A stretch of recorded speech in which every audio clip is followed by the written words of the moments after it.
अस्सलाम वालेकुम, खुशामदीद हमारे चैनल पे। जो लोग खुद एतमादी से आरी होते हैं और शर्मीलेपन का शिकार होते हैं वो दरअसल खौफज़दा होते हैं, क्योंकि उन्हें अपनी ज़ात पर भरोसा नहीं होता। जब वो दूसरे लोगों से मिलते हैं तो उनकी परेशानी और बदहवासी दिखने के काबिल होती है। वो घबराए हुए नज़र आते हैं और उनका हर अंदाज बेरवत दिखाई देता है।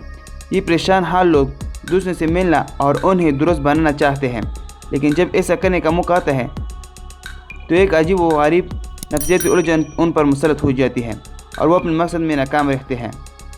अफसोसनाक बात यह है कि ऐसे परेशान हाल शख्स को ये मालूम नहीं होता जो नफसियाती उलझन उस पर मुसलत है वो असल में उसकी अपनी पैदा की हुई है। अगर ऐसे शख्स की बचपन की ज़िंदगी पर निगाह डाली जाए तो मालूम होगा कि मौजूदा नफसियाती उलझन की जोड़ी बचपन की ज़िंदगी में दौर तक पीली हुई है।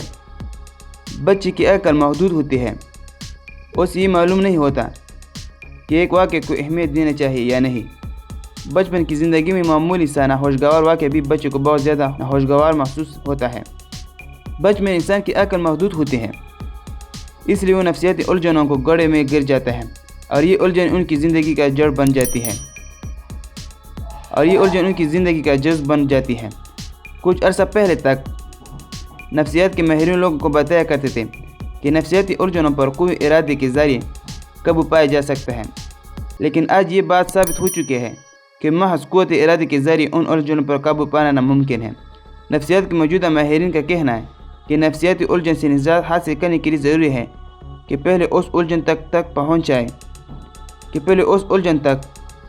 पहुँचा जाए और फिर उस उलझन से निजात हासिल करने का तरीका दरियाफ़त की जाए। नफसियाती उलझन से निजात हासिल करने के लिए ये दोनों बातें इंतहाई ज़रूरी हैं। अब आदम खुद एतमादी और शर्मीलेपन को हरगिज़ इस बात की इजाज़त न दे कि वो आपकी ज़िंदगी में जहर घोलें।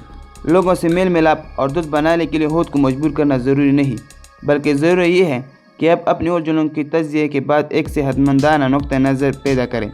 दोस्तों, अगर आपको ये अच्छी लगी तो प्लीज़ चैनल को सब्सक्राइब करें और ये वीडियो अपने दोस्तों के साथ ज़रूर शेयर करें।